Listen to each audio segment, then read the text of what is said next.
सुनो सुनो संगवारी गुरु जी के नाम है अमर होगे। सुनो सुनो संगवारी गुरु जी के नाम है अमर होगे। सुनो सुनो संगवारी गुरु जी के नाम है अमर होगे। सुनो सुनो संगवारी बाबा जी के नाम है अमर होगे। गुरु जी के नाम है अमर होगेगा, बाबा जी के नाम है अमर होगे। गुरु जी के नाम है अमर होगेगा, बाबा जी के नाम है अमर होगे। गुरु जी के नाम है अमर होगेगा, बाबा जी के नाम है अमर होगे। गुरु जी के नाम है अमर होगेगा, बाबा जी के नाम है अमर होगे। सुनो सुनो संगवारी गुरु जी के नाम है अमर होगे। सुनो सुनो संगवारी गुरु जी के नाम है अमर होगे।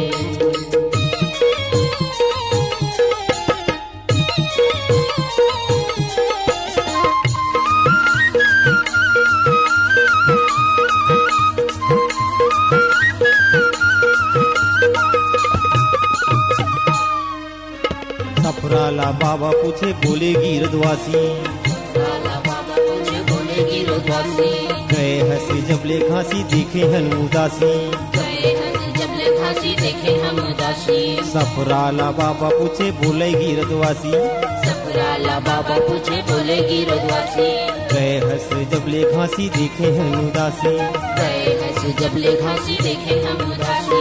खाना पीना छोड़ दिसे दुबर हो गए भाई। सुनो सुनो संगवारी गुरु जी के नाम है अमर होगे। सुनो सुनो संगवारी बाबा जी के नाम है अमर होगे।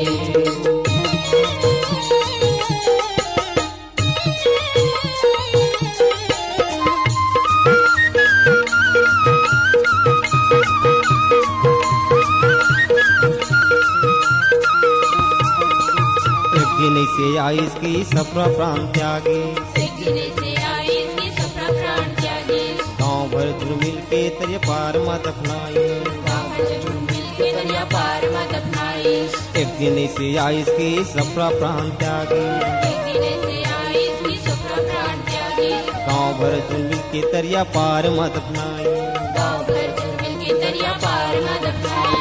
दुख माँ दुख हमर पर जब्बर हो गए भारी। सुना सुना संगवारी गुरु जी के नाम है अमर होगे। सुना सुना संगवारी गुरु जी के नाम है अमर होगे।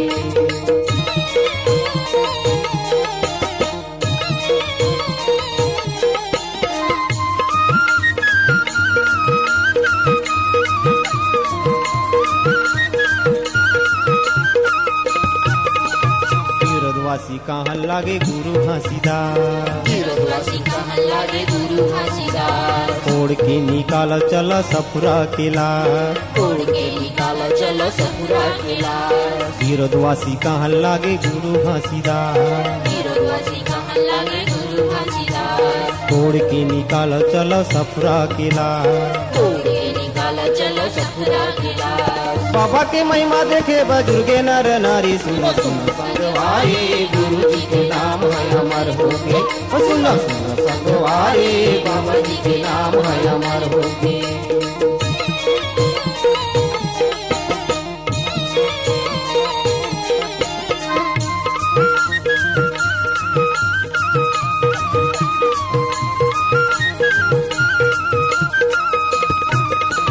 ब्राह्मण में सांस चढ़ा के करे गुरु योगासन।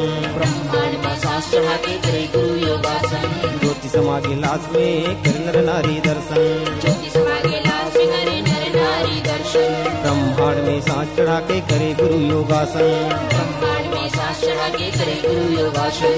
ज्योति समागे लाश में करे नर नारी दर्शन। ज्योति समागे लाश में करे नर नारी दर्शन। सतनाम के सुमर के बाबा देव अमृत बानी। सुनो सुनो संगवारी गुरु जी के नाम है अमर होगे। सुनो सुनो संगवारी बाबा जी के नाम है अमर होगे। बाबा जी के नाम है अमर होगे भैया। बाबा जी के नाम है अमर होगे।